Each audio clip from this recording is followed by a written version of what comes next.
Бүгін дәл қазір ертегі айтатын уақыт. Мен сіздерге қазір ертегі айтып беремін. Кәне, тынышталамыз. Мен сіздерге ертегі айтып беремін. Жарайды, апай, жарайды. Баяғы өткен заманда мысықтар елі болыпты. Ояқта мысықтар патшасы болыпты.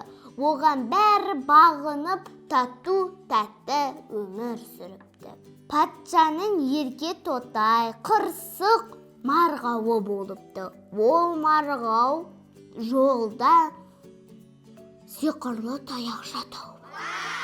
Сиқырлы таяқшада биткен. Ол сиқырлы таяқшаның сиқырлығы мынандай.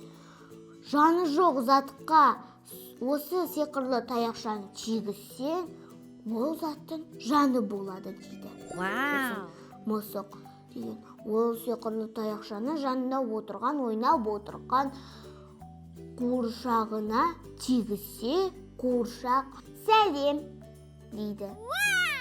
Сол кезде мысық сәлем дейді.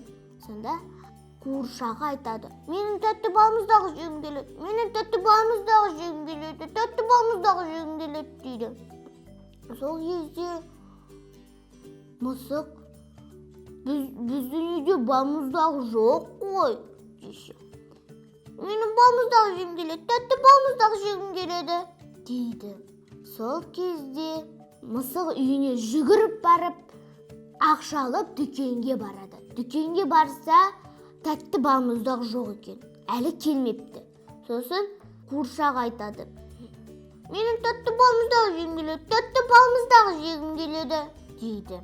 Сол кезде мысық айтады: балымыздағы жоқ екенін өзіңде көрдің емес пе? Неге айта бересің, қырсық болмасаңшы дейді.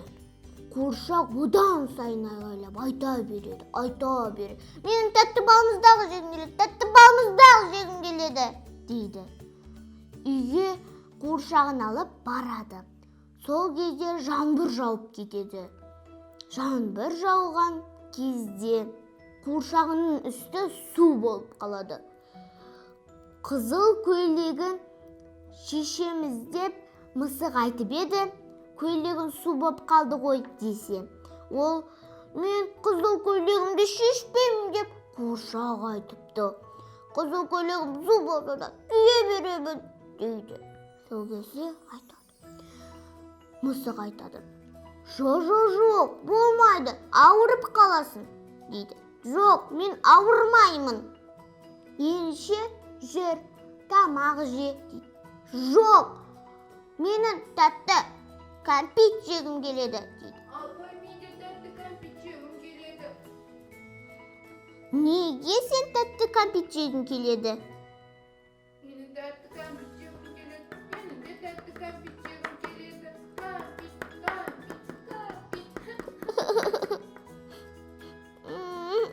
Мен онда ертегі тыңдамаймын. Маған ертегі ұнамайды да.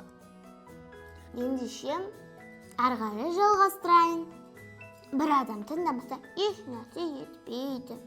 Сол кезде тәтті кәмпит жегім келеді, тәтті кәмпит жегім келеді дейді. Төсекте жатып жылай береді. Мысық көріп қалады бағанағы сиқырлы таяқшасын.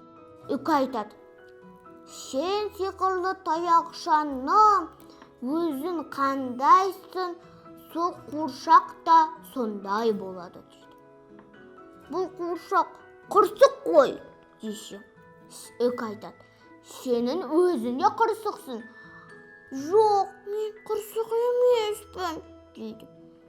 Үкі айтады: ал әкеңе айтып, дүкенге үлкен кәмпит алғызатын кім, мен ба, әлде анам ба, әлде әкең ба? Әрине мен деп мысық айтады. Ал түнде мультик көремін деп ұйықта десе, ата-ананың айтқанын тыңдамай, ұйықта десе, ұйықтамай, теледидар көрем деген кім?